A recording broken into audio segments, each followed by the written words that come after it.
Good morning and welcome back to Reaper Pro Tips with me, your host, Anne, and disembodied hands, Quindy, Justin, and John. Hello, everyone. Hello, Quindy. Hello, Jedi Jared. Boom, indeed. Boom. We're doing booms today. Well, not really doing booms. I think I want to do some fire on the back of this guy's cloak. Because I'm kind of like, well, do I want to do the leather, which is kind of, I guess we could block it in. It's fast and dirty on the brown bits, at least on the front. But I still have a little bit to do on the gold, I feel like. And I wanted to do some freehand on the back of this. Hey, Julia, thank you. 5 months. Good streak. Keep it going. Hello, Graham.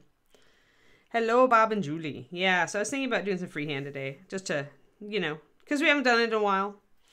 And I wanted to block in some gold trim on his cape, because he seems to have a lot of gold trim and gold bling going on. So I was thinking we would do that. There we are. Yeah, I still need to do the bright white highlights on his NMM. That's why it looks a little bit unfinished. And make sure that I've got my shadows all proper. And yeah, so maybe we'll do some gold. And I figured I would do on his back, I was thinking a stylized flame. And I wanted to edge it all around in gold and then fill in the interior with the reddish color that we've got, plus orange, which we're going to be using as an accent color on these potions. So yeah, I was thinking we'd do that. So that's my plan. We're getting close to done on him, so I was just starting to think about it. So let's just do that. Let's get our NMM colors thrown together, plus our white for some underpainting so we can block in. Since this is a dark blue, you want to block in your gold with white, or if you're me anyway, you want to block in your gold with white, so that you can then go in and go over it and have it stand out from the dark background color. Yeah, I was looking up stylized flames designs. When you want to do freehand, it's very easy to just go and type in to a Google image search, you know, kind of what you're looking for, kind of like we did with the tree on the set, if you'll remember. And then you take that design and you usually have to simplify it a little, but not always. Some of the stylized flames that I found were actually quite easy. If we can find that guy. That guy and that guy and that guy. These are all fairly easy. You could take this and you could adapt it to the back of this very, very simply, because as you can see, you clearly see the shape of the flame and you recognize what it is. And that's even smaller than it would be if I painted it onto here. So that's kind of a clue when you're planning freehand. If you're looking for things I just typed stylized flame into a Google image search. But if you can look at a little thing like this, that's not even as big as it would be painted on the back of a cloak, and you can clearly see what it is, that's a good sign that it'll be a good freehand design for you to put onto something like this. So I haven't decided on which flame exactly I like. There are several here that I like. I kind of like that one, and I liked that one right there and that one. So. But yeah, so if it's essentially, if you can put it at your phone, I can zoom in and make the flame about the same size as it would be on his cape, it's very evident what it is and the design works. So especially because his cape, the reason that I kind of gravitated toward this, by the way, is that if you can look, his cloak is narrow at the top and it flares out below, right? And some models, all cloaked models kind of have that at some point, depending on how far it's going one way or the other, or how it's hanging. Some hang straight down. But because of that shape, I wanted to use a shape that was also narrow at the top and wide at the bottom, so it would fit the area of the cape. Whereas if I was doing something more rectangular or something more vertical, I'd end up with a more open space down here at the bottom that I might need to add embellishments. Or if I tried to do something square, it would feel tight up here, and then it would feel, you know, like maybe it wasn't stretched enough at the bottom. So choosing a shape that fits the surface also is good. Yep. Yeah, good tip. I'm full of him. Yeah, that's why we're Reaper Pro Tips. Yeah. It's a day. It's kind of an overcast, dreary day here, so I'm trying to, you know, keep upbeat, keep energized, using my happy light. Plus, it's this is great anyway while I'm under the camera because I've got so much light, so my brain cannot possibly be sleepy. Here's another side effect of using a lot of bright painting lights. They can improve your mood. Let's see here. What do I need? I kind of liked what we got with the candlelight yellow before. So I see that I used 219 for my orange on this. Need to keep that in mind because I will be starting with it. And then I used 9005 Phoenix Red also. So I was using Explosion Orange. I remember we were using an orange that doesn't get a lot of play, but it actually has pretty good coverage. And if you're looking for an orange that's just a touch muted, like just a little bit less bright, then this is a really good orange for you. And the fact that it has some oxides in it means it has slightly better coverage. So, hello, Robin. Oh, got a little bit of extra paint crusted around the nozzle of the bottle. When I see that, I just take the cap and kind of scrape it off into the trash. Because otherwise you get particles in your paint, and that's no good. That's no good at all. So anything fun planned for today? Today is my social media day, and I am actually psyched because I think I'm finally going to finish my update on my Painting Big website. I need to add some examples of articles that I've done on my Patreon recently that I really like, just to give people an idea when they come to the site. And I'm kind of debating, like right now my site is kind of hanging around in the middle of nowhere. And it doesn't really it's searchable, but it doesn't really tie in to stuff other than, having a big page on my Patreon and having my models kind of on there, my gallery on there, which I've got to fill out to. That's item number 2 today, is adding a lot of photos to my website. As many as I can dig up anyway. But yeah, I was kind of thinking, guys, so I have a blog on there. I haven't done anything with it for a long time. And I don't have a lot of time to do extra content for a blog because I'm doing a Patreon. You guys know how many pieces of stuff I do every month. And that takes time and outlining and it just takes time. Thank you, Quindy. Yeah, it's getting there. It's getting there. I need to add that. I've got a nice Patreon page now, but I need to add examples. The gallery is the last thing because it's such a pain to go back in your photos and dig out all the photos because of course they're not organized. But yeah, so I was thinking I could use the blog to do little PDFs, kind of just short little notes on my YouTube videos, the ones that I'm putting up for free, to get people to the website. Or I could do those on my Patreon as free public content. I haven't decided.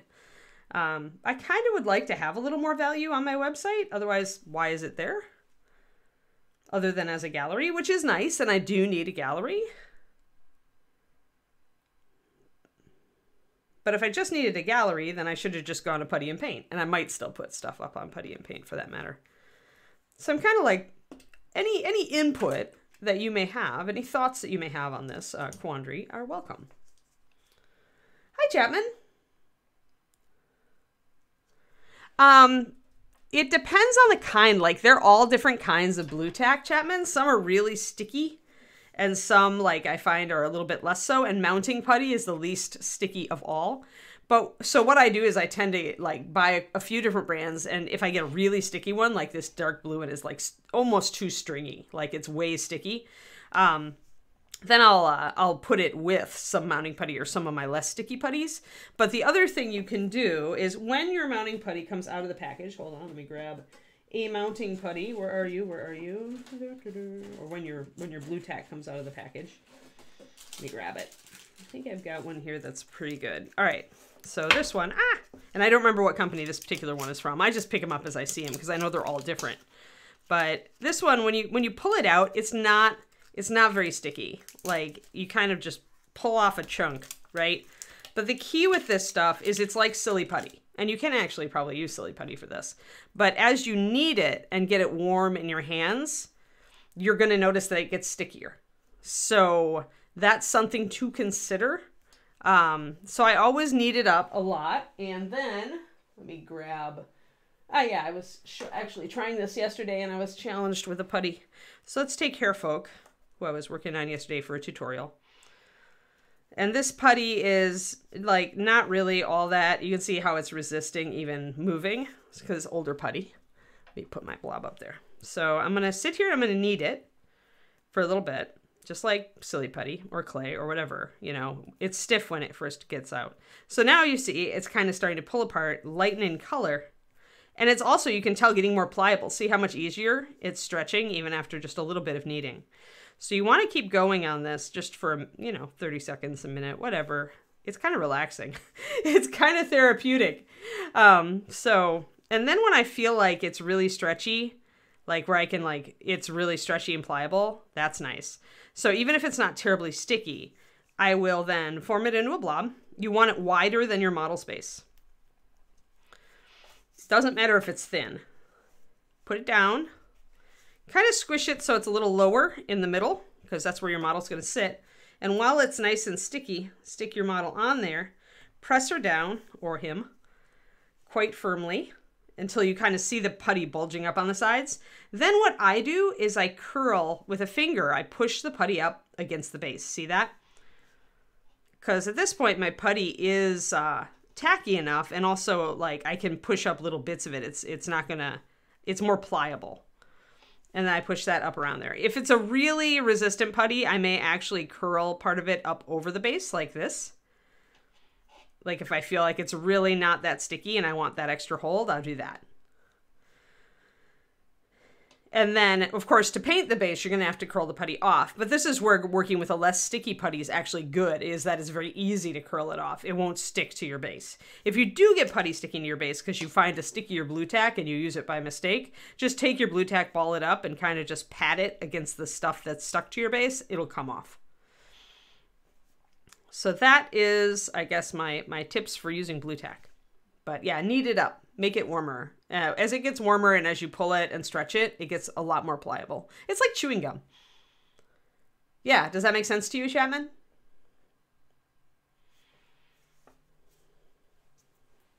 You know you can count on me for info.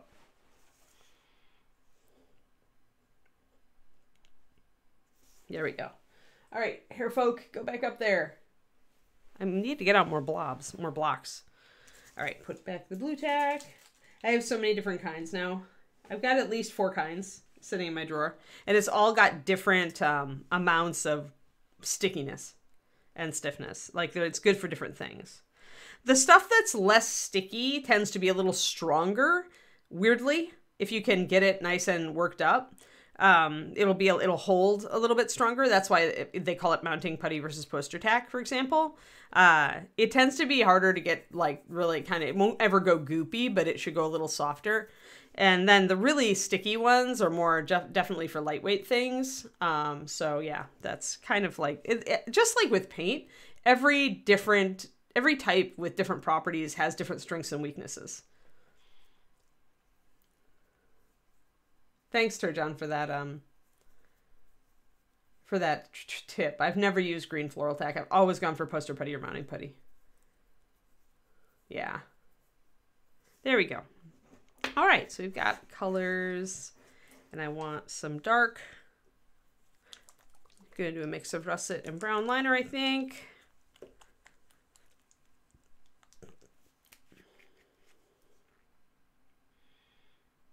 Oh, my russet brown says, no, I'm clogged. The pokey tool springs into action.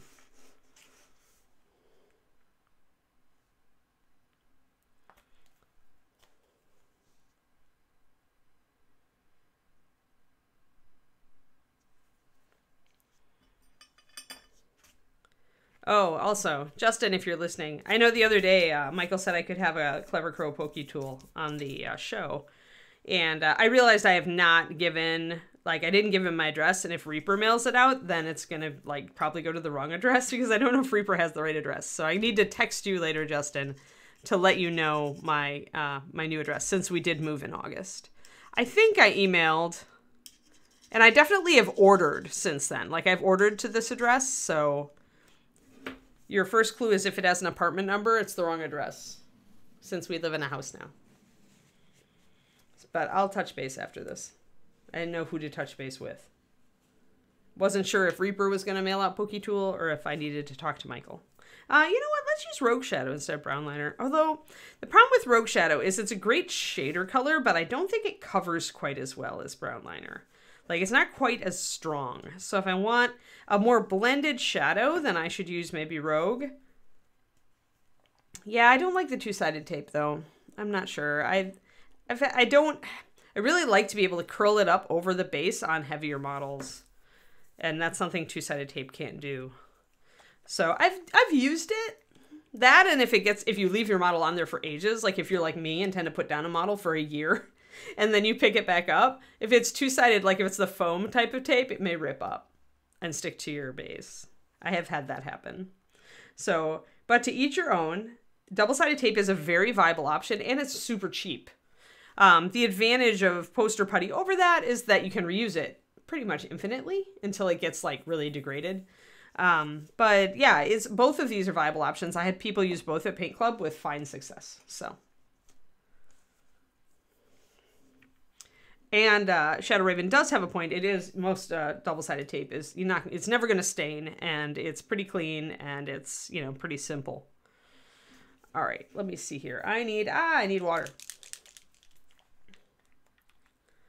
Yeah, I don't like cork. I've had problems. I don't know, Mike. Like, I've had problems with my blue tack sticking to cork. Like, cork tends to kind of repel it.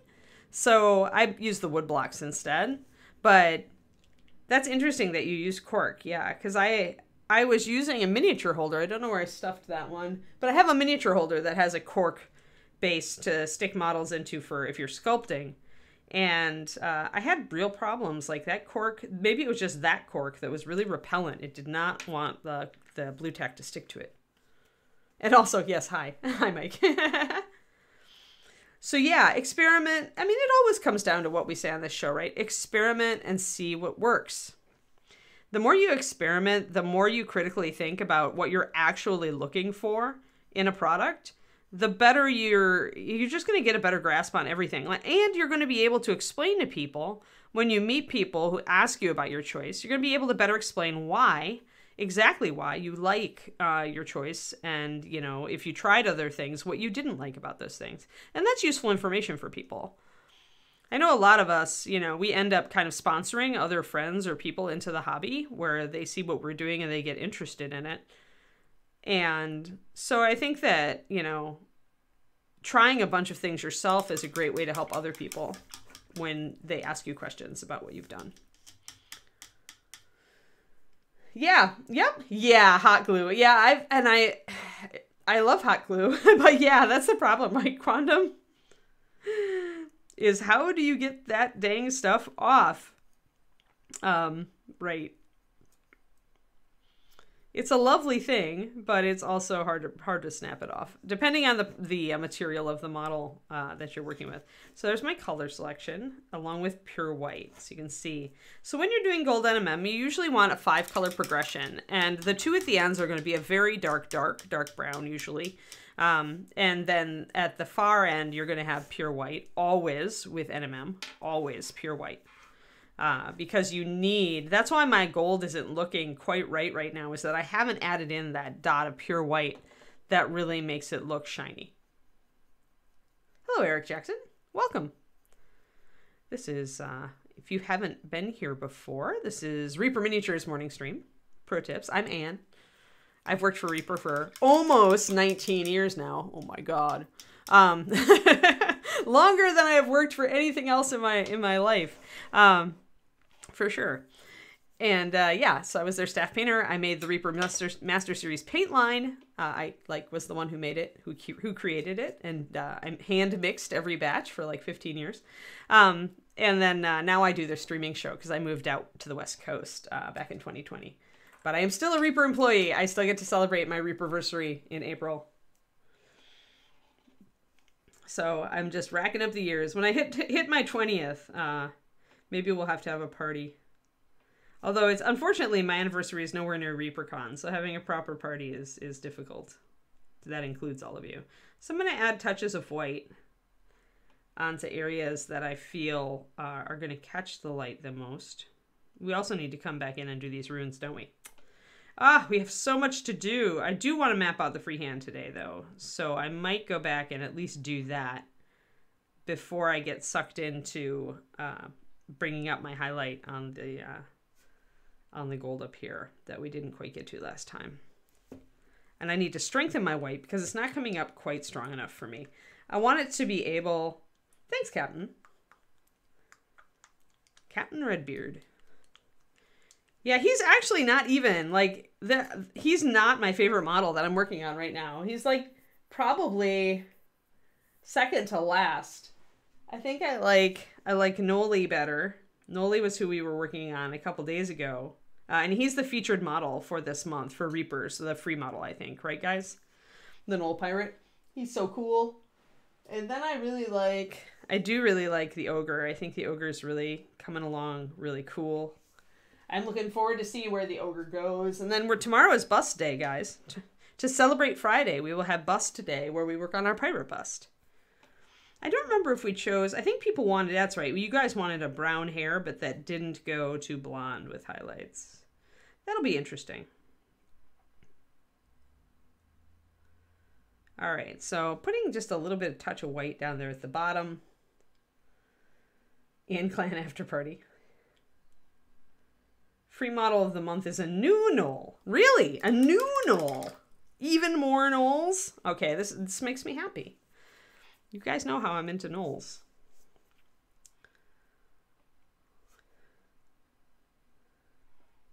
So I finally, I realized when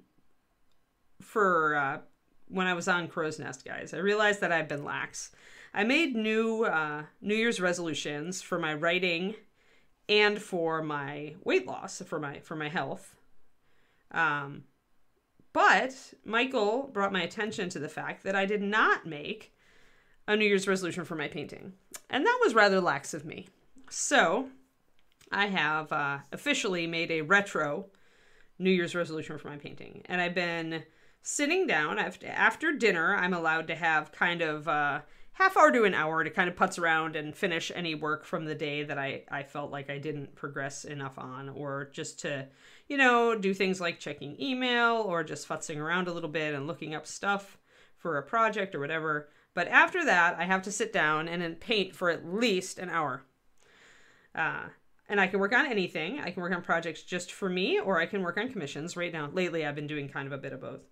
But so that's my resolution, because, in that time that you might otherwise sit down and just watch a TV show after dinner, I'm not big into television. So for me, it makes more sense to sit down and paint. And of course, you can both watch your shows and paint. Some of you who have excellent attention span and focus, I can't. Visual media totally distract me. I cannot watch stuff and paint at the same time. It just does not work for me. But yeah, so the last couple nights I've been doing that. And it's amazing how much progress you can make on projects when you sit down even for 45 minutes to an hour every evening. We'll see if I keep it up on the weekend. I kind of want to.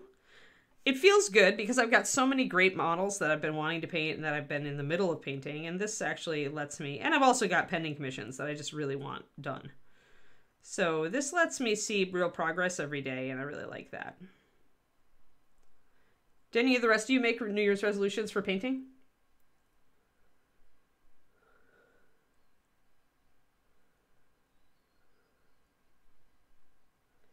Yeah, the mini holder's good. I like this Adele mini holder. I don't use it very much because these blocks are so cheap, and because I've just gotten used to them, and I like how I can, like, they're heavier than any of the plastic minis, and I like that they're square because it lets me sit them model down, and it protects it, it's not ever going to touch the ground. It's not going to roll. It's going to stay in one place. If I need to take a photo of it, it's very easy to do it this way. Stuff like that. Oh, old champagne cork. Yeah, that makes sense. I figured it had to be some sort of cork that wasn't as, like, repellent as what I was using.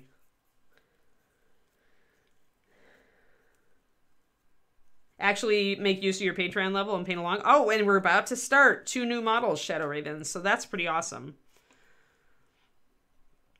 And you only have to, like, choose one if you want to, or you can choose both. Depends on, I don't know how much time you make to paint every week, right? Everybody is different. And everybody is so different on this. And it also depends on where you are kind of in your painting cycle. Like, we talked about this on Crow's Nest too. So if you guys want to catch that VOD, totally do, since I was on Crow's Nest Tuesday. But we talk about kind of like burnout and like productivity and how you need to take time to like regenerate, especially if you've managed to really burn yourself out. So like we talked about a lot of really good stuff on that Crow's Nest. If you missed it, go give it a watch. And Jason Weeby on Crow's Nest has a great perspective as well, because he's been a artist for decades. You know, before he did miniatures, he was doing sculpture and stuff and carving. So he's like familiar with the pitfalls, all of the things that, you know, can pull you away and kill your enthusiasm if you don't watch it. Thank you, Quindy, for the link.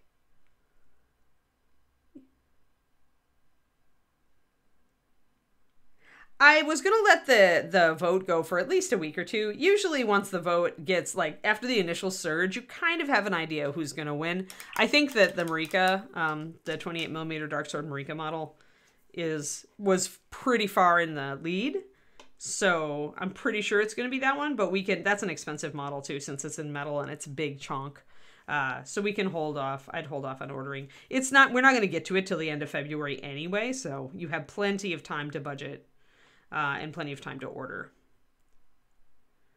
But yeah, that's the model that it looks like it's going to be for my Patreon paint along. And for those of you who were not aware of my Patreon, I have one! And I love it. It is my most favoriteest thing, actually, about my painting life. And it's at patreon.com/paintingbig. We do a lot of fun stuff, and the $10 and $15 levels are like an excellent buy because you get like everything below that. So if you buy into the paint along, you also get all the $10, $5, and $2 content every month, which is a lot of content. So even for those of you who are pretty voracious content consumers, hopefully that will give you enough to be happy with. So I've added white touches to everything. See, especially on the bracelet, how that touch of white really makes you get that shine right there. That now it's much more shiny. You can see the light. That's NMM. That's what you really want. Now here on the armlet, I've actually failed a little bit. I need to add in more shadows because it's really looking washed out. It's not looking quite convincing. I need a little bit more shadow here. So I'm going to take my rich leather, which is kind of this tawny brown. So this selection of colors, actually, I was going to talk about. This is kind of your mid-tone, but I usually start dark because I find that if I start with the mid-tone, which is more of a mustardy yellow usually, or a yellow ochre, over white primer especially, it looks too bright, too yellow. And then it won't really look rich like gold. I find that starting with more of this caramel color gives you a richer gold overall. And then you're shading with, you know, kind of a rich dark brown. It's like a burnt umber or a little bit darker. And then you go up with these. And if you start here, then you've got at least 2 highlights to kind of bring things up. And then your final white pop highlight to make things look shiny.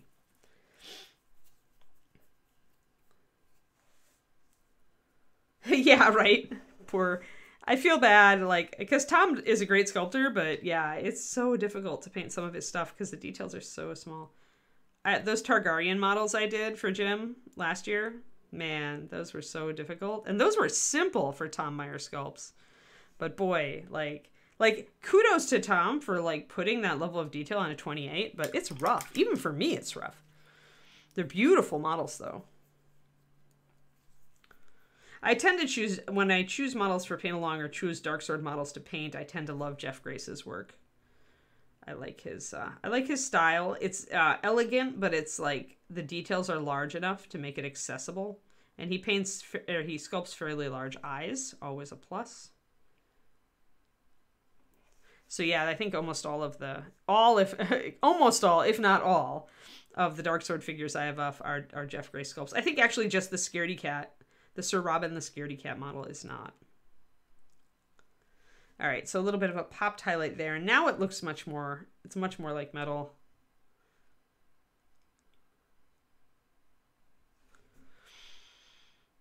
Cylinders, painting cylinders. All armlets are cylinders. I'm gonna talk about that in a Patreon level, probably $10 level thing coming up actually. All right, so we've got those highlights kind of figured out. I need to tackle just a little bit of this gold here and this gold here. Then we'll start mapping out some freehand. Just for variety's sake, we'll do a couple different things this video, or this stream rather. Need to bring up my highlight down here. It's an under reflection. Metal will always have a highlight on the underside, which is one of the things that distinguishes it from a matte surface, because it is shiny, so light will reflect back up at it. It's one of the ways you distinguish that something is metal on a model or shiny as opposed to your other surfaces.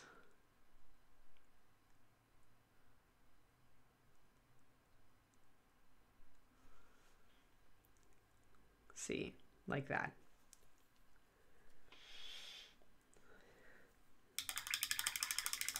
Yes, Reaper Discord. Definitely join it, especially if you want to do cool stuff like the Reaper Challenge League.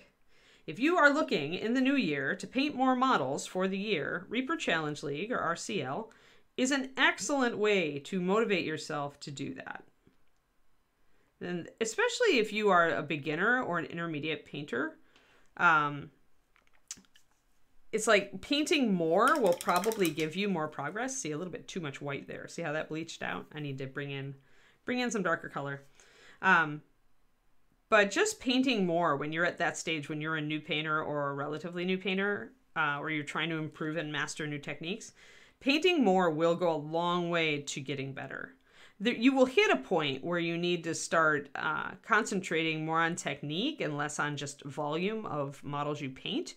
But there's definitely a point where painting more will just, it'll help your brush control, it'll help your knowledge of paint consistency, it'll help you in, you know, how you kind of standardizing how you work with your brush and your palette, all those things. It can also teach you some bad habits. So do still like kind of look at, like, for the long term, what are your goals as far as techniques go, and try not to pick up bad habits that might undermine those goals.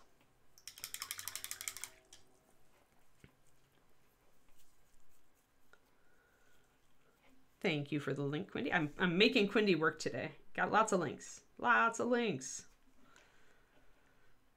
All right, now I want to bring this white back in. There, much better. Sweet. Now this underside of this thing.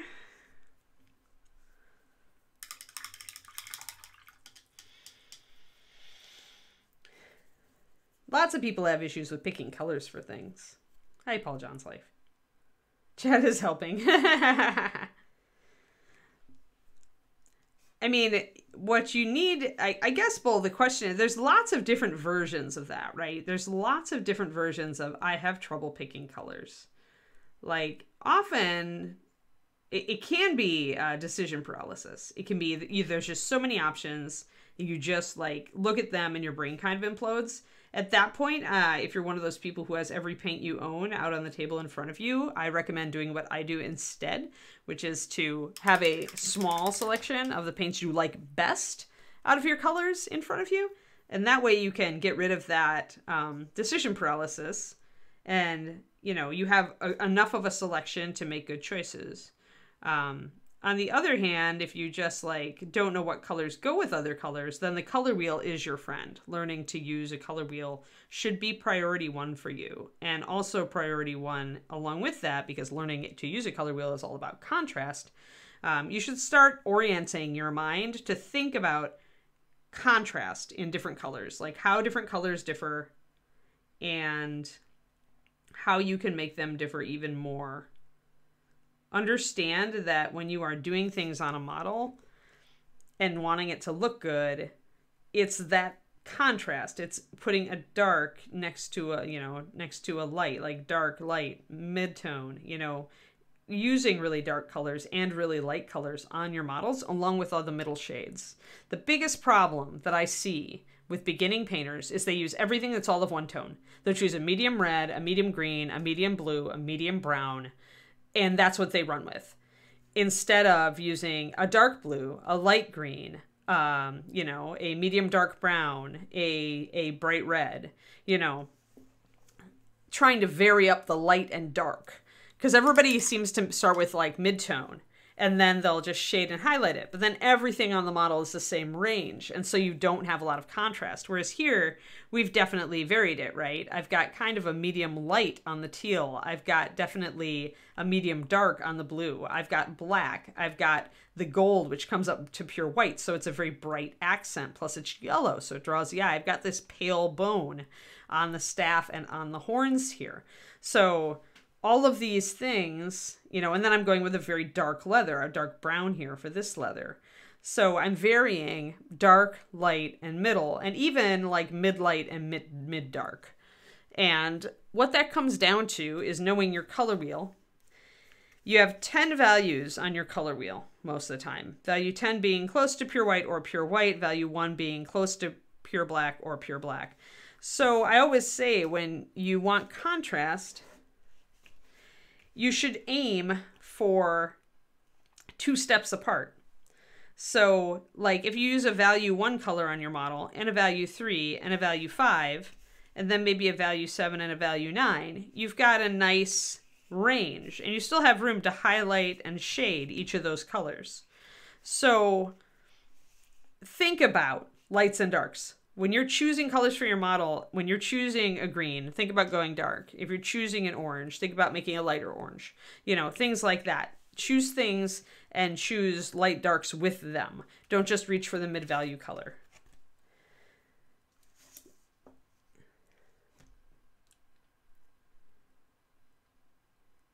Leather bags and leather belts. Okay, so that's an importance thing.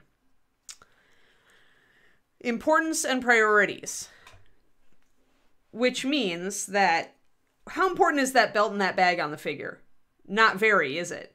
Think about it, Bull. How important is your bag? Probably not as important as like the color of the shirt or the color of the cloak, right? As far as like when you're putting stuff on for a costume, usually you don't want your belts to stick out and be the shiniest thing about you. You're more concerned about, you know, the awesome shirt or the heraldry on the tabard or the awesome cape, you know, your primary colors on the figure, right? Or if you have a wild hair color, then you're more concerned about that.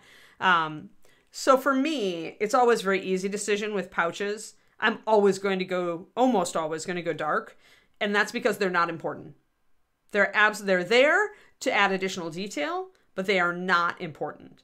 Like the potion bottles on this guy, I'm going to paint bright orange because those are important. He's probably got those on his belt because they're magical and they're a part of his character, right? It's cool that he's carrying potion bottles. So I'll give those a slightly brighter, lighter color. But leather belts, those are just to hang important things on. Pouches are to hold important things you can't see. So unless you want to use a pouch as an accent color, like you've got a bright color and you're looking for another area to put it on and the pouch seems to be in the right area, like all about belts and pouches and boots are dark for me, all of them. With the exception of, if you have a model that is very dark already, then I will go for a lighter leather. But even here, this is a medium tan. And although it does stick out a little, I've darkened it down, I've dirtied it up, and I'm using much brighter colors on other parts. And then there's the shiny metallics. So the fact that I'm using more vibrant colors elsewhere means that even though this belt is lighter, it's not meant to draw the eye. It's there. It's a cool part of the model. It's neat that he has a crossbody, you know, belt, but it's really just breaking up his fur a little bit. It's not a really important part of his character. So when you're definitely overthinking, if you're like freaking out about belts and bags, try just going black or dark brown or medium brown with them. Just do those leather colors. Don't go really red. Don't go really yellow. Just try to use neutrals like black and brown, russet brown, shield brown, muddy brown. Muddy brown is actually a great one, 90-28, because you can shade it with black and brown too. Just go neutral.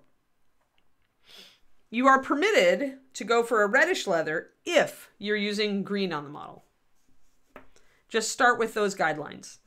Then start branching out as you understand color theory more, as you start to understand that a reddish leather actually counts as red as far as your color wheel goes. But start simple. Start simple, go neutrals. Use your neutrals. Dark gray is also a decent color for belt pouches and leather if it fits with your model. But grays can be a little problematic if you're using bright colors on a figure. That's why I tend to say go neutral. Like here, I went with black leather for these pouches here. And the strap here is black leather. I'm going to just go dark brown for this little pouch here. And for this holder of the canteen down here. We're just going to go dark brown. Just so, there is no shame in going with simple, like, neutrals for leather. Well, maybe you don't have problem choosing colors, Shadow Raven. And honestly, if you have shiny math rocks and you're that collect 'em all person, just curate your collection. 1 month, set out one selection of your favorite colors that month and use those. The next month, switch it. That'll let you cycle through all your paint, and better, it won't give you indecision paralysis, and it will let you try colors that maybe you haven't tried for a while.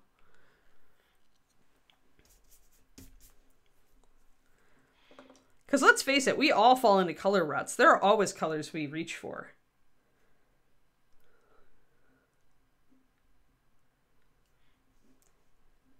But yeah, so Bull, I hope that made sense. You know, ask yourself if it's really important to the model and to the model's character. And the answer with belts, boots, and pouches is almost always no. It's not important. It's just there to give you a little extra detail.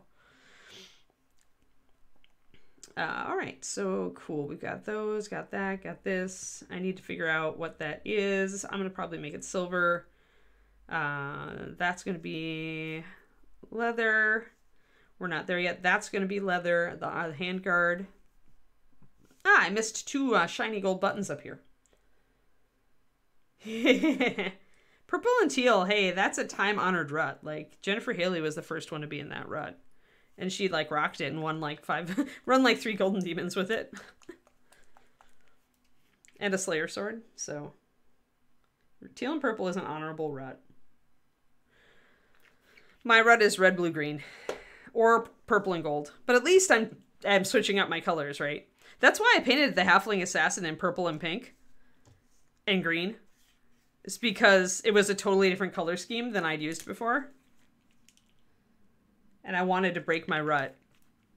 I hadn't used violet red, I think, ever on a model. So I used it to create that pink, and I really like it. Now it's one of my favorite colors.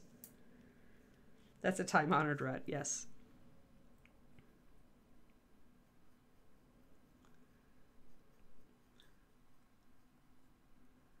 All right, I'm just mixing up some walnut because I want to have a solid dark line, and my shadow for this gold is not a dark enough paint to be a liner.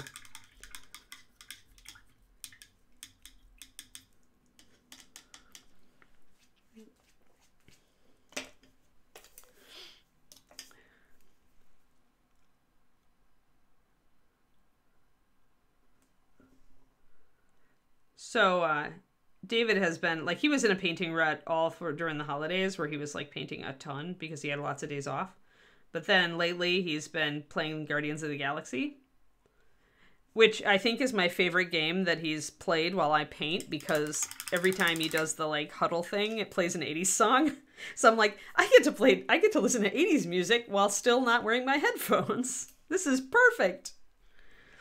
I wish this game would go on forever.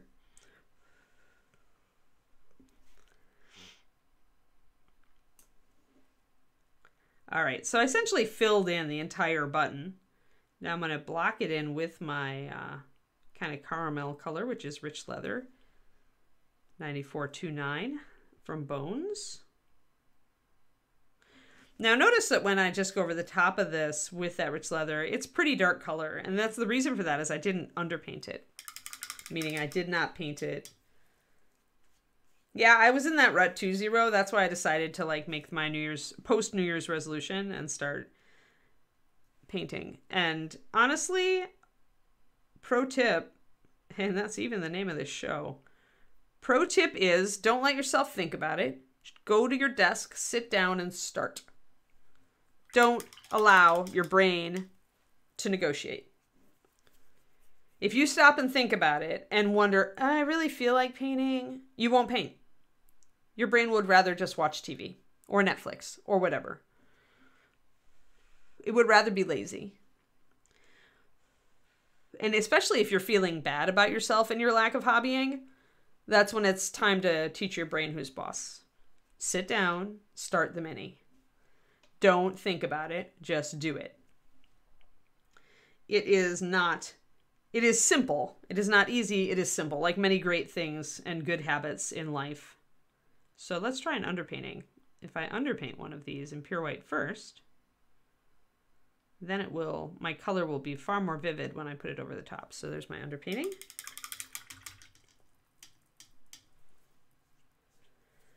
Yeah, that's the key though. There shouldn't be try to avoid the whole should paint thing. If you want to paint, that's the best. That's the best. So try not, because, should paint is like the stuff your mom told you when you were a teenager. I should do this. I should do that. And it kind of tacks on that kind of eye roll. At least for me, it does. It totally tacks on that kind of eye roll reaction. And so I've found that if I just stop and tell myself, no, I really want to paint. Look at all these beautiful models I have. I'm sitting here looking at my Dark Age of Camelot models. So look at the difference there, guys. I put 2 coats of rich leather on this walnut button, and I put 1 coat of rich leather on this button. So that's the power of underpainting in white. If you want something to stand out, especially if it's on top of a dark surface like this dark blue cape, you're going to get a lot more play by putting down white first and then putting the rich leather over the top. Yeah, you need to just do it. And you know what, Grithiac? If you just do it for like 2 or 3 weeks, then it's going to be habitual. It helps if you want to establish a painting habit. It's even better if you can get some sort of trigger. And by that I mean, for me, I have noise blocking headphones, and I usually listen to music or some sort of audiobook when I'm painting. So I get used to, I put on those headphones and then I just start painting. And over time, it's been when I put those headphones on, I feel like painting. So you can create a muse. You don't need to wait for the muse to come and knock. You can drag the muse in. You just need to find a thing. Maybe it's making yourself a particular cup of tea. Maybe you have a special painting mug and you're like, okay, I'm going to make tea in my special mug and then I'm going to sit and paint, or coffee or drink of your choice, right? But any sort of little habit that you only use right when you sit down to paint, only have when you sit down to paint, will help you actually make it a habit. And if it's something that's enjoyable, like a tea that you really like or a drink you really like, or listening, for me, I don't often have time to just sit and listen to tunes. Or listen to an audiobook. So for me, that's enjoyable. And so it's a treat. And so I'm giving myself something that I really like when I sit down to paint. The key to that, Paul John's life, is just to use a very different holder for your paint water than you do for your fluid refreshment. The only times I've ever dipped my paintbrush in my drink are when I've been at a con and I haven't forgotten or I have neglected to bring a paint water cup. And so I'm using the same cup that my drink is currently in. It's the only thing. Yes. Yeah, exactly. Just sit down and paint for an hour.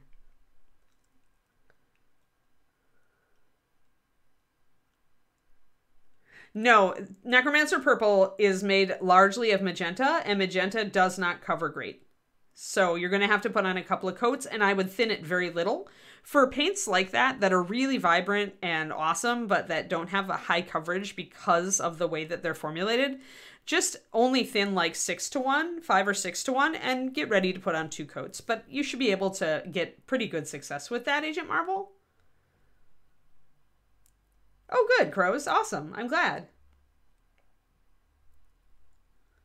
Yeah, I have a baby food jar in the other room, and then I've got my Princess Unikitty, holographic cup for my main painting desk, because she's my idol. I love Princess Unikitty. Yeah, good.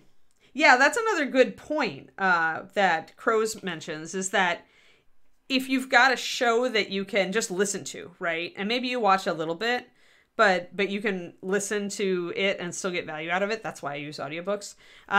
Definitely just have that show on and just like go. And the Crows uses my Saturday show. It's Paint Club. Paint Club on twitch.tv/paintingbig.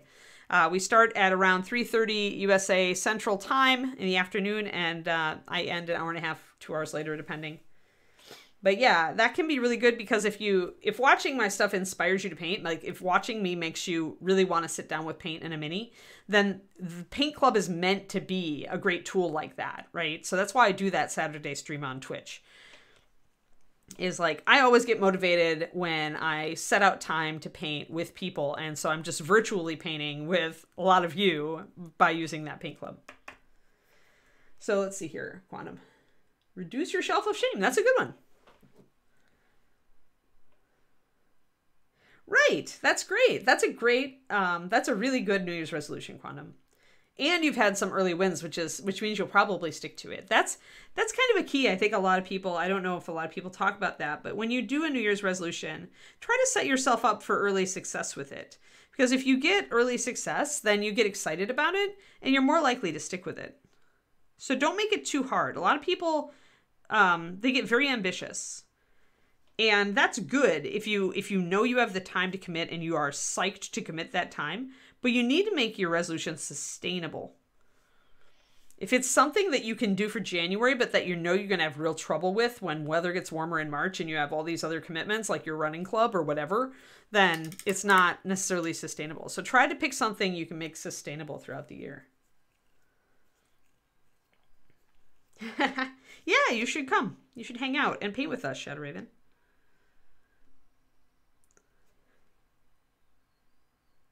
So I'm starting with the yellow ochre color, which for me is actually candlelight yellow plus rich leather. Makes it's funny, but if you take any yellow and you mix in a drop of rich leather, you will get something that looks a lot like yellow oxide, except it's a little more transparent. And you're like, well, Anne, why would you want that? Well, because I'm layering with it and I want it to be more transparent so I can get smooth blends, especially on metal. So that's why. But yeah, I had to learn that I'm one of those like overcommitters, like chronic overcommitter. Like I get excited about a project and then I like throw myself into it like wholeheartedly, and then unhappily I realize that it's not sustainable, and I start to fail, and then that like I nosedive.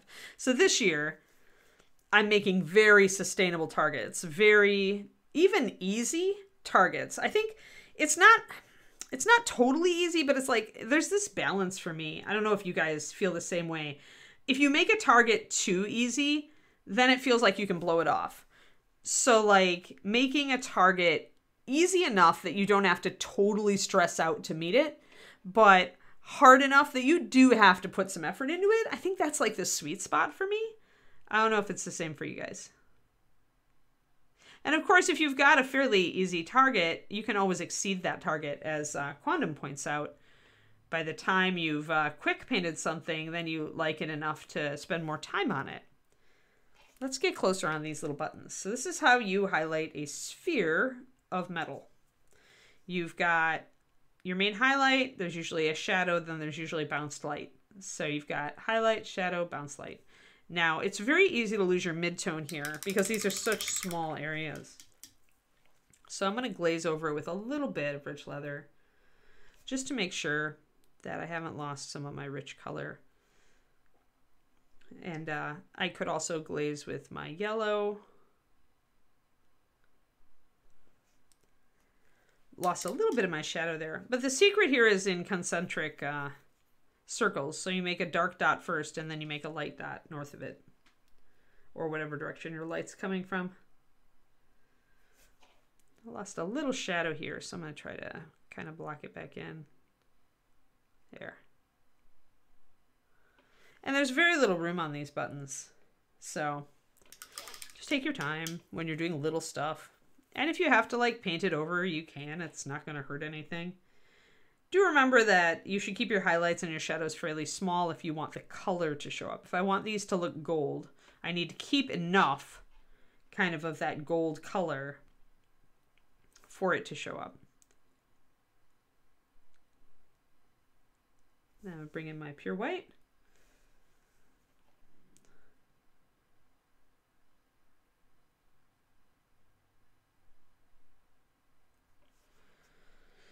Now that went a little bit too far south. It's kind of like painting eyeballs. Yeah, now the holidays crazy is over. I'm kind of happy. My holiday was really crazy this year. There's just so many other people. I have such a hard time focusing on like goals for me when there are other people around. Like other people's energy just like distracts me. It's that darn introvert thing. And so I did not get, I kind of pre-programmed that I wasn't going to get a lot done while I had all the family around. So I gave myself that last week pretty much free. But I'm kind of psyched to get back into stuff now. All right, so still it's a little bit, I lost a little bit of that yellow up there, but it's not bad. It's, I could futz with it a little and make it, bring back more yellow if I wanted to. But how much do I really want to play with two little buttons that, you know, as long as they're kind of there and kind of reading correctly, they don't need to be perfect. Now, if they were a competition model, then they would need to be perfect, but this is not a competition model. So I added to my shadow there. That helps. Alrighty, let us block in. I want to do a gold edge all along this cape to kind of separate it out from, like, I've got a blue fringe here and a blue cape together. I don't like that. And also I've got dark leather and dark cape right up against each other, so I don't like that either. So I'm going to make a very thin gold edge. I don't want it to be very wide because I want there still to be a nice blue shadow between these buttons and that rim.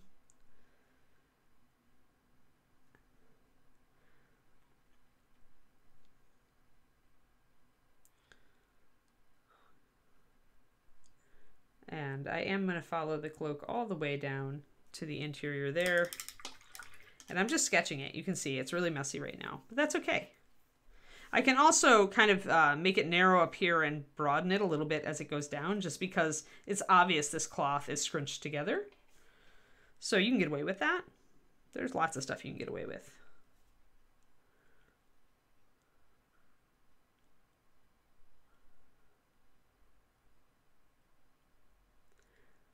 So mostly I make the one line and then I start broadening it out,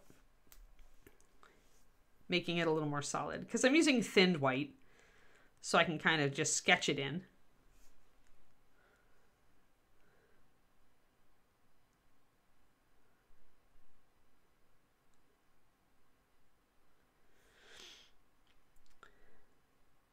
But yeah, my motivation to get to start the painting in the evenings thing was the fact that I was looking at how many models I was getting done on pro tips. Like, right, we sit and we paint on this show for like just an hour and a half a day, but I get so many models done. Like a ton of models get done.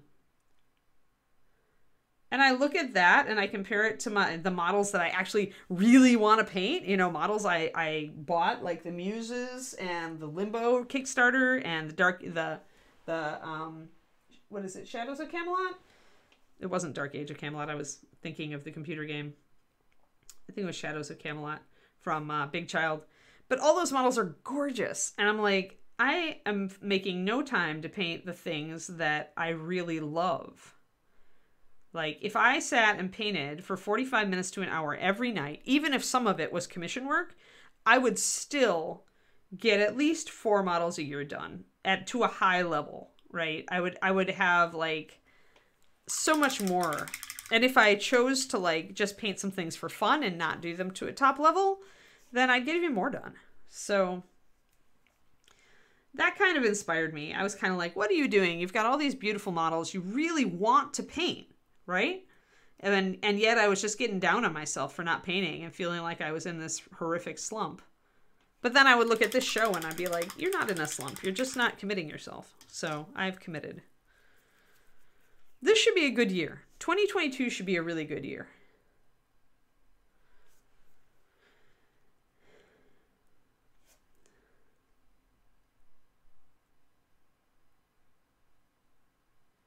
That's my hope anyway.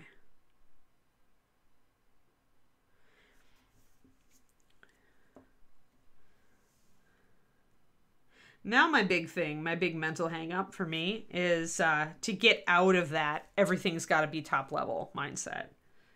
Like to just say, no, you can make something good. It doesn't need to be top. Like only to save the top level for a couple of things. Models that I really love. So now I'm using some of this walnut to kind of bring an edge in. You can also use this to thin your lines here. So if you've got wobbly lines or you want to thin them down a little, it's often easier to just bring an edge in to thin down a line than it is to do a really thin line in the first place. And since this is such a dark blue, bringing in a walnut shadow here actually looks really natural. It doesn't stand out. The blue is dark enough that it kind of just blends in. Walnut is a great natural shadow color. Any really dark brown is.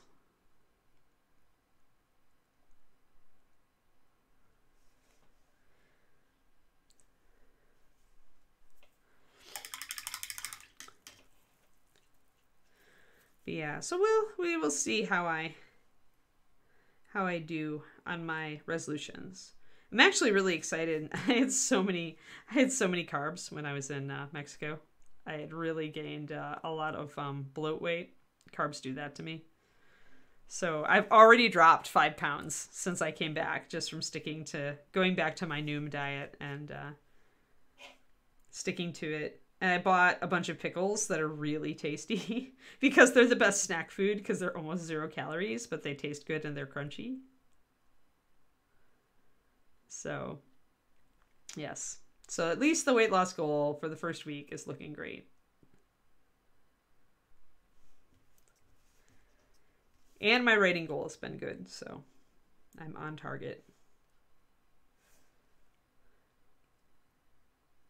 If I hit my writing goal by Saturday, then I get cookies.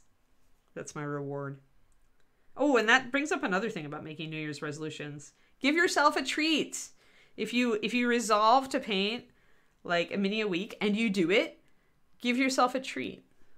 You should treat yourself if you're good.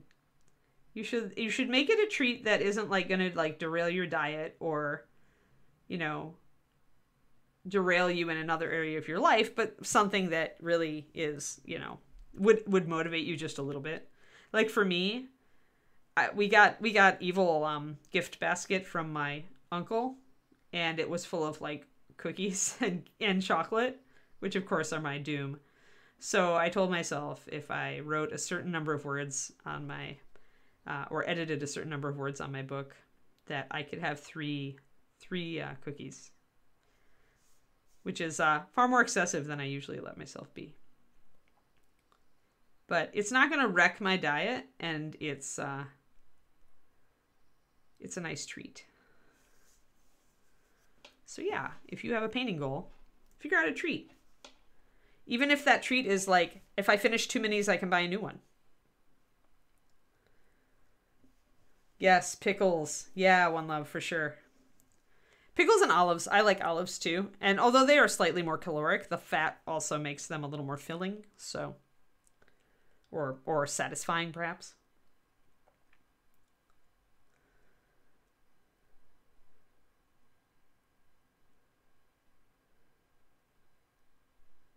Yes, hobby more. Yes, that's a great resolution, Crows. Are you quantifying your hobbying? Like, are you kind of like, maybe get yourself a calendar and when you finish a mini, you give yourself a gold star or something? I mean, it's silly, but it works.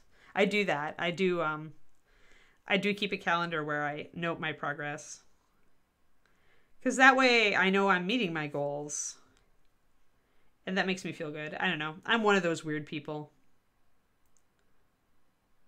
But yeah, hobby more. You feel bad about it and you get hung up on it, and then it becomes like where you don't love it anymore, and it's like really just like sad. So pickled anything, yeah. Ooh, I like Grithiak. The one I picked up is Sucker Punch. Sucker Punch spicy garlic. They're not quite bread and butter pickles. Like, they're not that sweet, but they're close. They're kind of have between a dill and a bread and butter. And they've got a pepper, like a hot pepper, that's in their spice mix for those, and it's just really good. Really, really good. And yeah, and they when I'm craving like food, because I did cut my calories a little bit, and so you always feel hungry after you do that until your body adjusts. So I picked up those pickles, and yum, yum. I also just like straight up garlic kosher dills, big fat ones. And I like olives of all sorts. And then during the summer, or spring and summer when they're in season, I love grapes, red grapes. So those are my other like kind of snacky food that are almost, actually surprisingly little carbs for what they are, and very low calorie as well. Those are healthy snacks. It's hard for me. I'm sure it's hard for a lot of people because, you know, I really love crunchy things like crackers and stuff. And plantain chips are my go-to usually. There we go. We're getting that nice thin border. That's getting pretty good. It's a little mucky up here because the sculpt is a little bit, or the cloth bunches together, it's a little bit different shape. So I'll probably have to bring my walnut up here and just kind of fine tune it a little. But it's not bad. It's not bad. Yeah, look into it. Sucker Punch spicy garlic. So tasty. I found them at my Sprouts.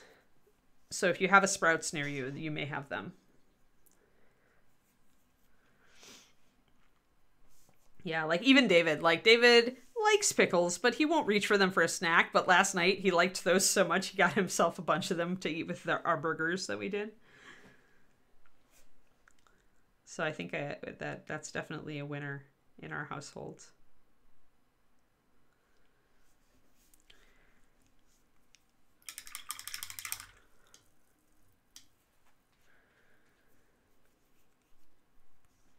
Another kind of, it's not really an official resolution, but I'm trying to get myself to relax more and just be happy about the progress I'm making. Because I do tend to get impatient. And I know that that's like not great, like for sustainability, and just staying happy with my progress does so much for me. It just is so much better for my peace of mind. I sleep better. Just letting myself kind of go, no, you did good today. Good job. Pat myself on the back, you know. I patted myself on the back literally this morning when I got on the scale and saw how much weight I'd lost. Trying to be like less demanding of myself. Like I have high standards, and sometimes I feel like I have impossible standards. And so I'm trying to be nicer to myself this year and say, no, you're doing really good. Keep it up. You know, like I do to you guys. I have no problems telling you guys to like, you're doing great. Keep it up. And I mean it too. But I have a hard time doing that for me, right? It's harder to do it for yourself. It's very easy to encourage other people. But I think a lot of us have really high standards that we set for ourselves that we would love to meet. And sometimes we're just not very good at praising ourselves. We tend to just see how we're failing. And I know that I'm very critical of myself sometimes. So kind of another little thing. All of these things are just stuff I'm working on. You can't really call them resolutions. It's just things I've noticed I do that I'd like to work on a little bit here. Get more conscious of when I'm doing it. Yes, exactly. Yeah, mold lines, prep totally counts. Prep totally counts. That makes sense, Crows. Hey, and that's cool. Like if you don't, I've got a really regimented mind. I love to-do lists. I love calendars. I love that sort of thing. But a lot of people, that's detrimental to their creativity. So as long as you can see that you're making progress every day, thumbs up, man. Definitely like program a reward into that.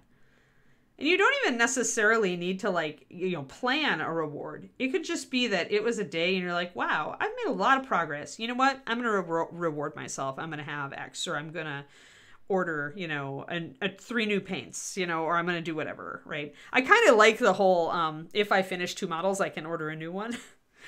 It's not as unattainable as I'm going to paint everything I have before I get a new model. Yeah, that's not going to happen. But it's doable, right? Painting 2 models before you order a new one is absolutely doable. Especially if you've got a lot of bones, right? A lot of bones Kickstarters. Because a lot of the monsters, you could just put simple paint jobs on and you still wouldn't be making headway. Yeah, be real. Yep. Yes, absolutely, Crows. For sure. Especially if you're running, like, or planning to run a D&D game or something, right? Then having just even simply painted models makes you look like so cool and organized as a GM. Yes, and David's very good at that, Turgeon, but I think that I need to be better at that too. I need to be better at giving myself cred. And it feels sometimes like you're being like, maybe, I don't know, it just feels weird. It's like, I feel like that's kind of cultural though. Like we're praised for praising others, but when you praise yourself, people kind of look at you and go, well, she thinks a lot of herself, you know?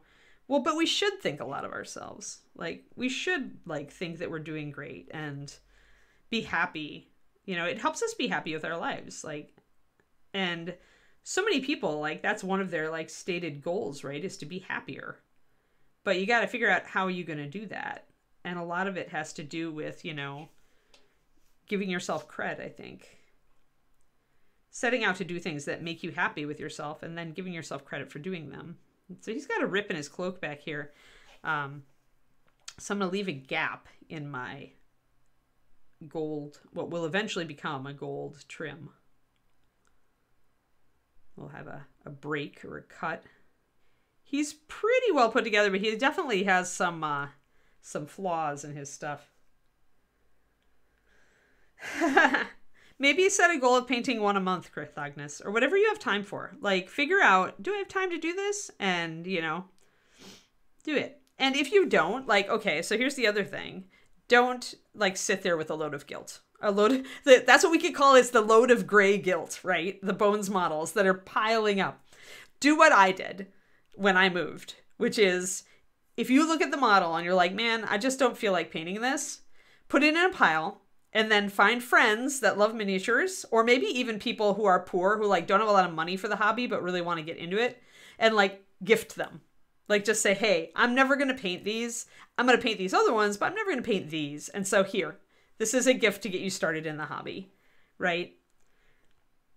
Or ask if anybody needs extra goblins or whatever, you know, but find someone who will love those models more than you and who will paint them.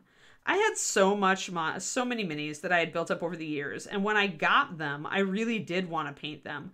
But then as time went on, like I got new shiny things that I wanted to paint more.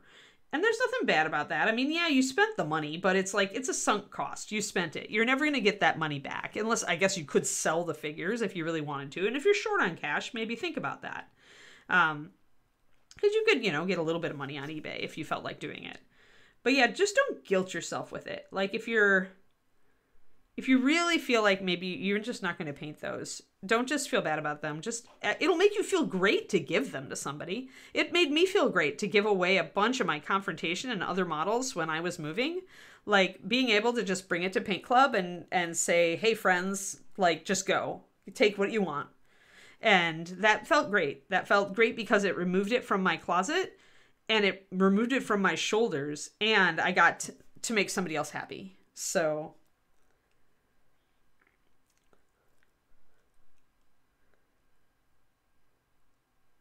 yeah, that's great. And you know what? If you don't care about them, like giving them to your kids to work out so that they get interested in the hobby, like that's awesome. And then they can do it with you. We had a family who came to Paint Club, a dad and his daughters, for years, and they all painted together. Like when the little ones got to be 5 or 6, he started bringing them, and he had his older daughter Maud who used to come with him earlier on. But that's great. Like that's a family that has a hobby they do together, and that's fantastic. And a creative hobby at that. And kids love to be creative. So I'm all thumbs up about that idea. Good job for you. Man, he's got a lot of holes. A lot of this cloak has seen a bit. So we got to put a fancy design on it, which would explain why he hasn't replaced it. Yes, Trash, I gave away Confrontation minis. I did not. I had hundreds. I have every Wolfen ever produced. And I had duplicates. So I gave away duplicates. And I also just gave away some of them that I was just like, you know, I like this guy, but I don't like him enough. There's so much to paint. And the thing is, I did a long time ago, I actually did go on eBay, and I spent 6 or 8 months selling stuff. And with the money I got, we were able to like rent an RV and take a vacation, like for a week's vacation, which was really cool. But it was an awful lot of work. Like anybody who's done eBay in like en masse knows that it's essentially you're taking on a second job. Like you're taking on another part-time job. So now I don't feel like, and then with the Patreon and still working at Reaper, I just did not have the energy to sell the stuff. So yeah, I gave away a bunch of fairly valuable stuff actually. Or traded. Oh yay!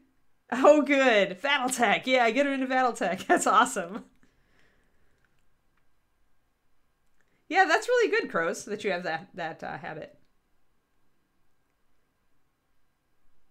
Yeah, that's true. Every once in a while, I do find a person, like I see people on the stream or I just like see somebody who's really like just does not have a lot of cash, but is really interested in the hobby. And so I know that there have been times that the community has helped out people like that. And so that's also just a very worthy thing. This is a pretty deep fold, like it's sharp, so I'm going to assume that the cape kind of goes down in there. It looks like it disappears, so I'm going to paint it that way. Kind of look, if you see it, like if you can see kind of the curve of the fold, you're probably good, but if it has a sharp where it seems to like dive down, and then it's probably disappearing. And, you know, it probably wouldn't kill me to paint it as if it were straight across, but I don't know. I don't feel it on that one. All right, we have a nice trim now. And this trim will help us kind of keep our design contained. We have about 10 minutes.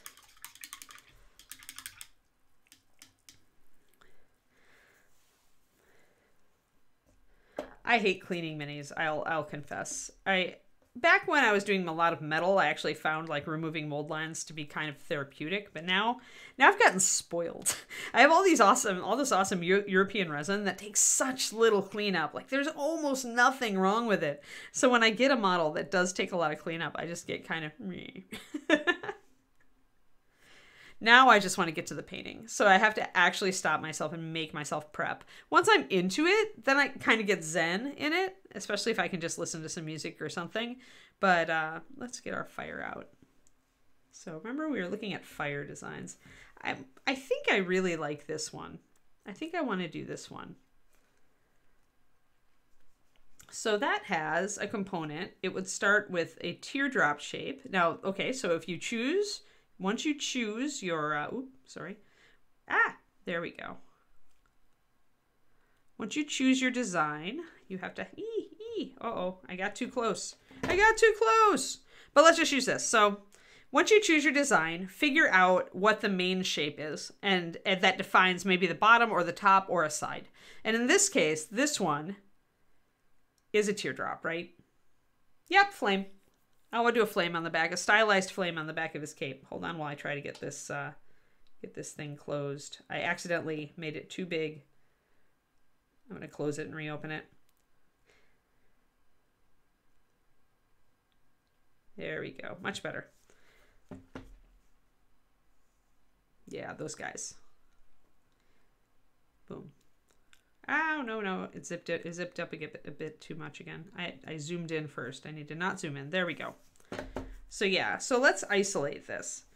This definitely has a bottom round shape. You can see it's an oval, except it's a teardrop. So the first shape to do then is this. And keep in mind that this is almost as wide as the entire design, right? It almost goes out to here. So this, however big you make this, is going to be the almost the entire bottom of your flame design. So always break down. This is why looking up stylized. Like if you want to do a turtle on something, look up images of stylized turtles. when stuff is broken up like this, it makes it very easy to freehand because they're kind of doing some of the work for you. They're breaking it out into simple shapes because you've got like here, you've got a sideways teardrop where it's kind of reaching up, and then you've got like a wave, right? You've got just kind of a wave going there. One big curve that the bottom part curls around a little bit, the teardrop. So that's pretty easy because you know that then this wave line is going to follow the shape of the teardrop. And then you just have to have it, essentially it's the same kind of angle going that way. So breaking it up into simple shapes, and then don't even worry about all these little flame flicks at first.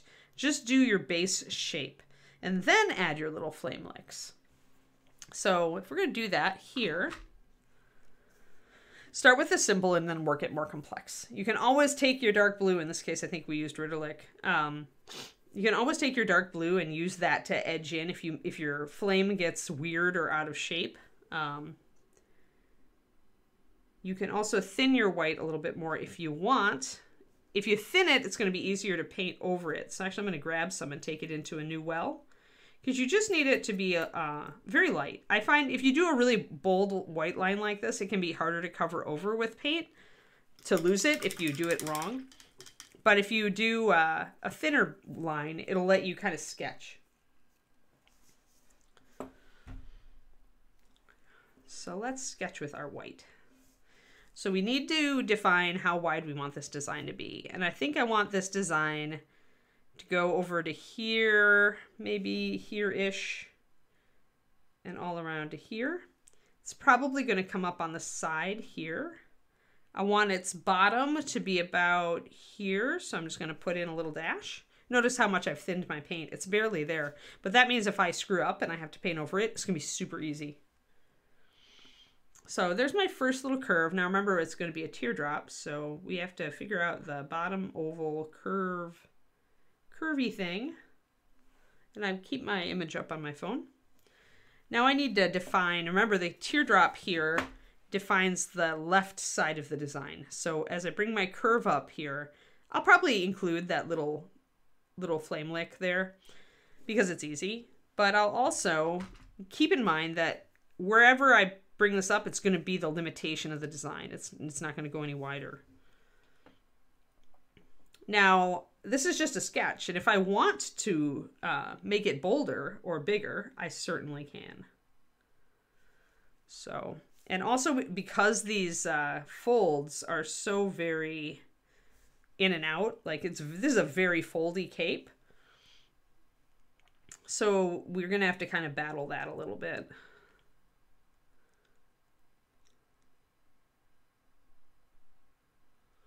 So that little lick, and then we're going to bring this up. So kind of like that. And I want to bring it up this way. It's going to curve in just a little. And then I need to bring this back. It's a teardrop, so it's going to be fatter at this end. Again, I've got a little flame lick if I want to put that in right away.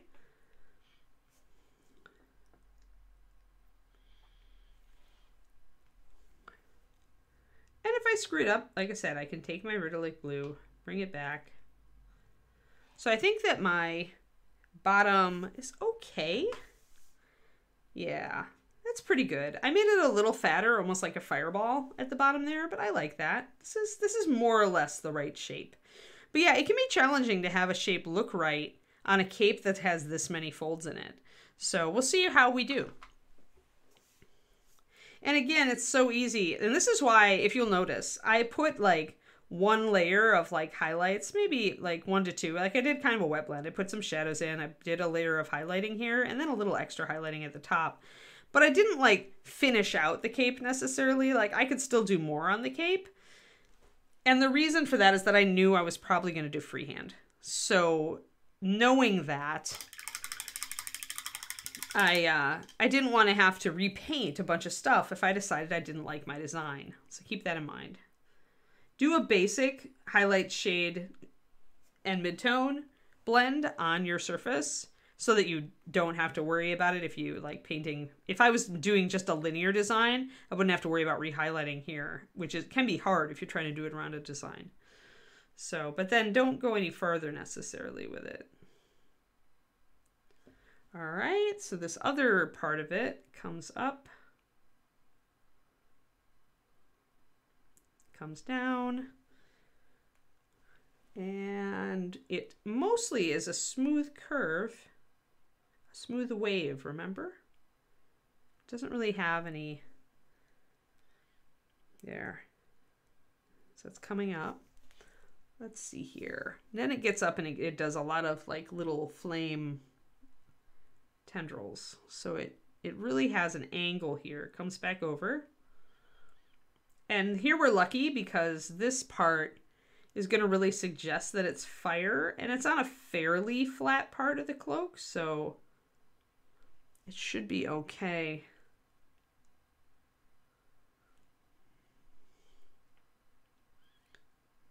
And come down, and we're doing a couple more licks. I'm just continually looking at my reference. With fire, it's good to be erratic and have some licks going in one direction and some little flamey parts going in kind of another. So this one curls this way, and this one is going to curl this way.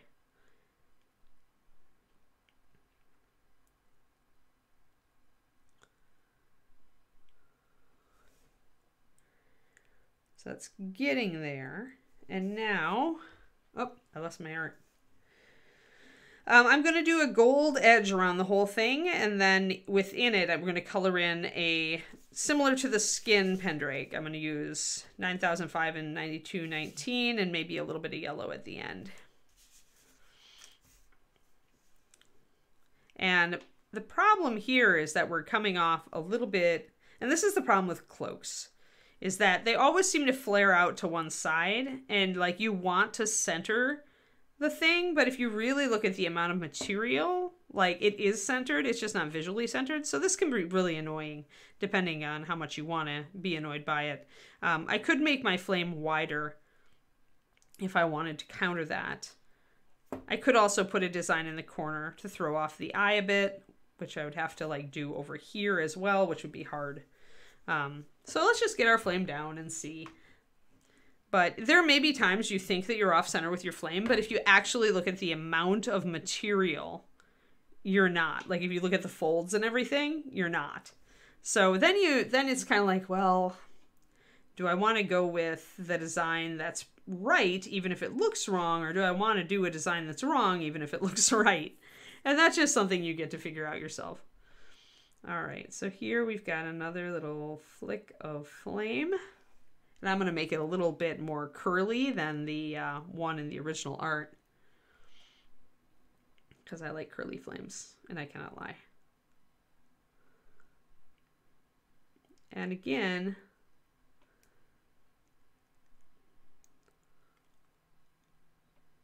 you want to keep it a certain amount. And this is why we're sketching, because then we can change this. We've gotten a little too close here. But I really don't want to push this any further this way unless I widen this. Let's actually widen it just a little.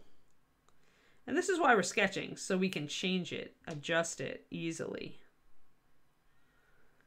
So let's bring up this tongue of flame. Let's make it a little bit more over.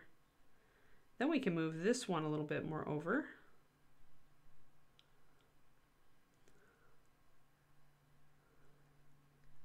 And then we can come back up on this one.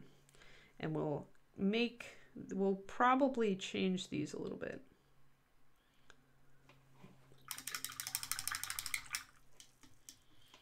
But yeah, I want a red to orange shift for the flame with a gold edge.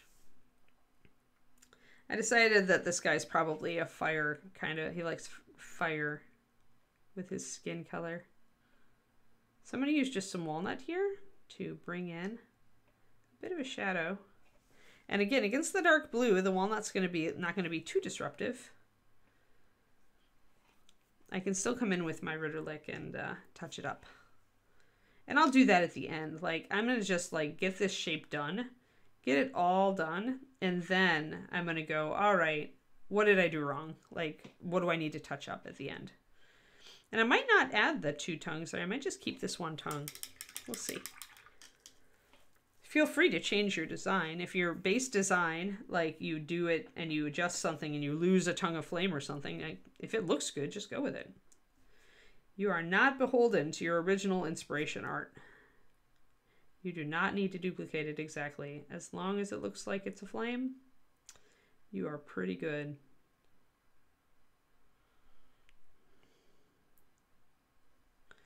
And then I've got a little tiny lick of flame coming off the top, which is kind of like,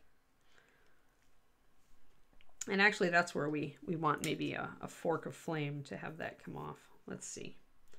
Let's see what I can do. And we are pretty much the end of the stream, so I'm going to just try to block this in. So we used to have 2 tongues here, and we went to 1. And this is a little wavery flame that goes like that. So let's actually, since we're down to a very small design here, let us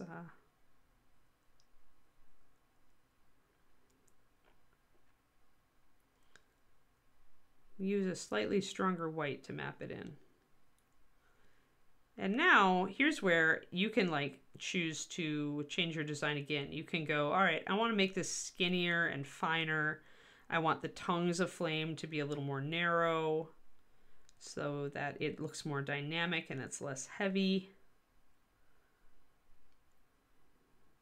So I could do that. I can elongate my tongues of flame as I bring in my heavier white to have that going on there. That's looking pretty good. This is where I can decide that I've maybe gotten a little bit too far. I've cut up a little bit too soon for the fire, so I can come on over and sketch this in, correct it again.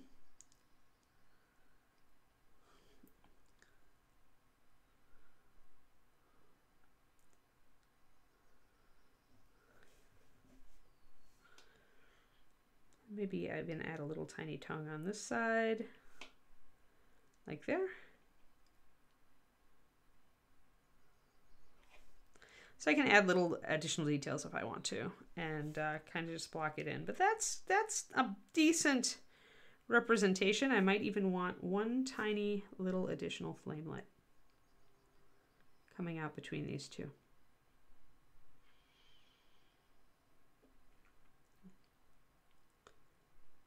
Which will center the design if I center it between these 2 buttons, roughly.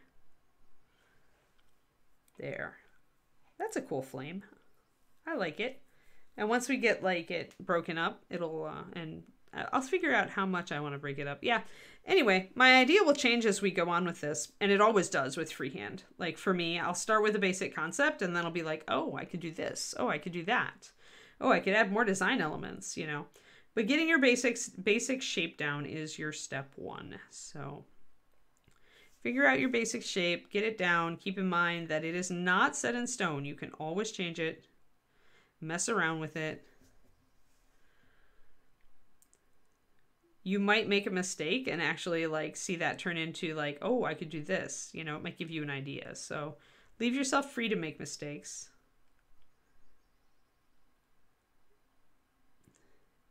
And to decide what you like and don't like about the design as it evolves. And as I get more sure of the design and that it is in this form that I want it, I'll start using a heavier white line to block it in.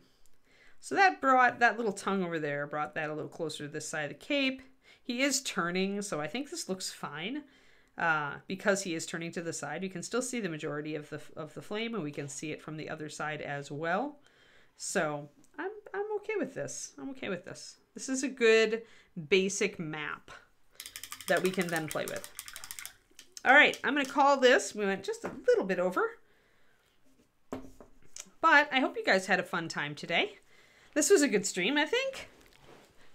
Sounds like a lot of you have some really good happy habits, happy painting habits coming forward into the new year. So that's always fun. And I hope that you stick to them. I wish you the best of fortunes. How about that? So, do we have, oh, yep, there I was going to say. I always forget what day it is. Today is Crafty Creative with Josh, and that starts at 2 p.m. Central. So I hope that you all have a great day. Tomorrow is bust day for the Friday of the week. We'll be going back to our Stormrunner bust, and that'll be fun. I'm looking forward to that. I hope you guys all have a great day, and I will see you again tomorrow. Bye.